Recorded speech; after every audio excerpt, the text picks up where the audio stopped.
a lot of people came to learn of my blood sight. However, none really understood just how deep my powers ran, nor how vast the ocean of abilities could be. Even I seemed to have fooled myself into believing all I possessed were a few simple parlor tricks. My setting changed suddenly, and I was now a woman grown, a former queen walking the nighttime streets of New Orleans. Aurelia approached suddenly and held a sealed black envelope in her hands. She was as confident and sure of herself as ever. She extended her hand to me, with her envelope offered. "This is my future.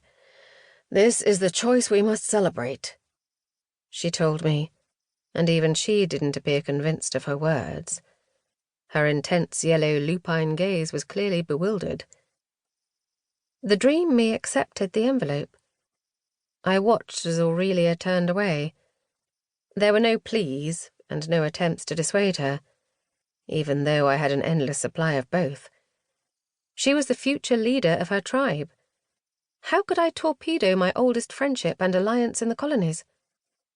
The truth is, I was little more than a rogue vampire.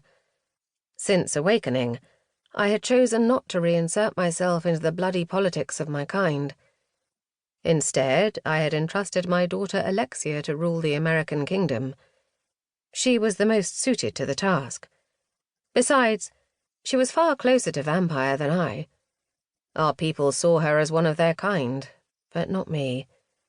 I was treated as an aberration of nature.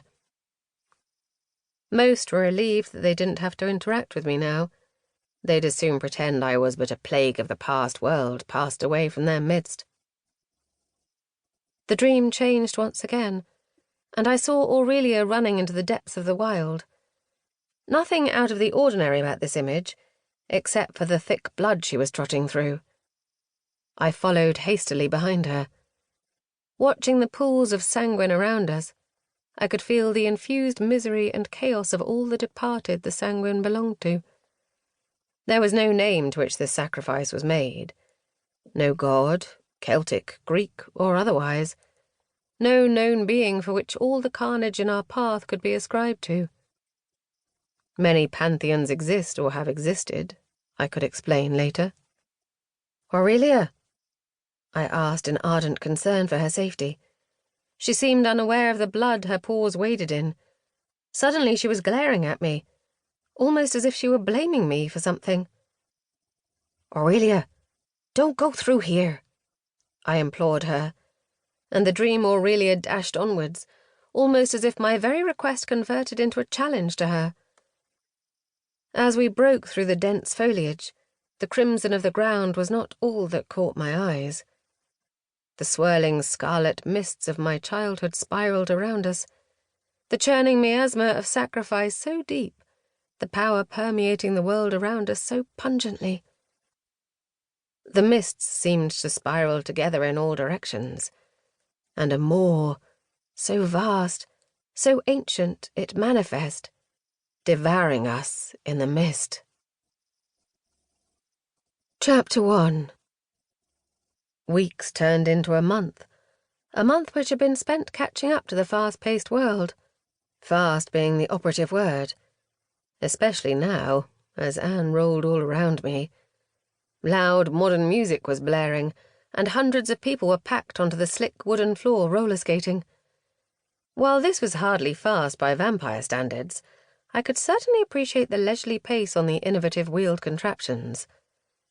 "Come on, Mavis, you can go faster than this," Anne teased me, and I smiled a sinister smirk at her. She was the first person I met as I literally broke my way free of my coffin, a coffin I'd been confined in for 200 years. As in early 20s, Anne seemed compelled to take responsibility for my modernization.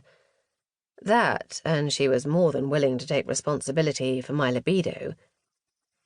I'm still adjusting to having miniature carriages attached to me feet. My argument didn't sound very dated in my mind.